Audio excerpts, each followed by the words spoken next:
My first response was, this is graphomania. Somebody who just writes stuff, and during a strike almost anything can get published, and I don't really need to pay attention to it. Poetry is not something I usually work with. It struck me as kind of dry and not really representing something, and I wasn't originally going to even really look at it. I just Xeroxed anything I could find that I knew I wouldn't find anywhere else.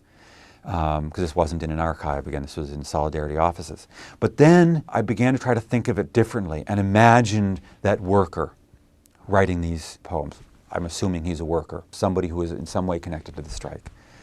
And as I got a better sense of the strike by talking to people about it and hearing stories of it, hearing, for example, that the leader of that strike committed suicide a few years later, as everyone interpreted who told me about it, he had felt abandoned. He had put his life and his career on the line and had been sort of shunted to the side. His life had kind of fallen apart after the strike. Then I could go back and think more about the atmosphere around this poem and the atmosphere around this worker. Thinking also about how a poem would be produced. This strike went on for 19 or 20 days, from the 16th of August to the 3rd or 4th of September.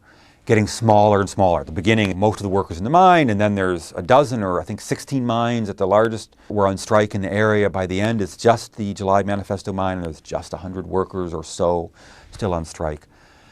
What do you do during a strike? Not very much. You sit, you talk, and you have time to write. So you picture this worker sitting and composing these not particularly literary gems. They're quite forced in their style, you know, there are a lot of cliches in them and so on, lots of kind of empty rhetorical questions.